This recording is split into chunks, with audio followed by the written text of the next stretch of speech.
Perhaps one of the deepest human longings is to be fully known. And perhaps one of the deepest fears is exactly the same thing. Because most people do not fear love, they fear what love might reveal. They fear the moment someone sees what has been hidden, the insecurities, the wounds, the fears, the parts that still hurt. Because for many people, the real self never felt completely safe. So the emotional self learned to edit itself, to filter itself, to protect itself.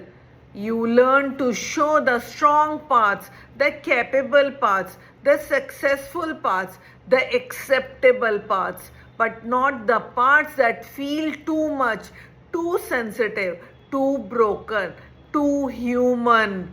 And eventually, a strange thing happens. People know you, but they do not really know you. The conversations exist, the relationships exist, the closeness appears to exist, but the true self remains hidden. And this creates a quiet loneliness because people cannot connect with what they never get to see. And yet the fear remains. What if they see the real me? What if they disappear? What if they leave? What if I am not enough? Because the fear is rarely being seen. The fear is what happens after you are seen. Will they still stay? Will they still choose me? Will they still love me? Once they know who I really am. Because the emotional self remembers even when the conscious mind does not. It remembers what it felt like to be misunderstood, to be dismissed, to be judged, to feel invisible. And so something inside becomes cautious, not because it does not want love, but because it does. And what we deeply want, we deeply fear losing.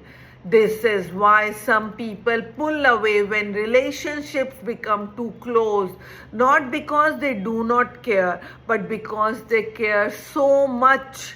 Closeness activates risk, and risk activates protection. So the emotional self asks, should I let them in or should I stay safe?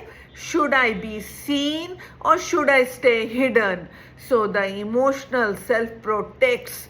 Distance becomes protection. Self-sufficiency becomes protection. Emotional control becomes protection. But what begins as protection often becomes isolation. Healing does not begin by revealing everything.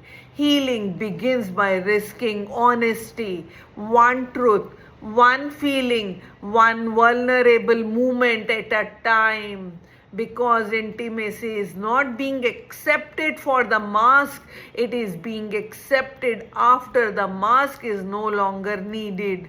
And perhaps one of the bravest acts of healing is allowing yourself to be known before you know whether you will be understood. Because hiding may protect the heart, but it has never created intimacy. Only vulnerability has the power to do that. And in the next episode, we will explore fear of abandonment and emotional clinging. Why some people hold on too tightly to people they love, and why the fear of being left can quietly shape an entire life.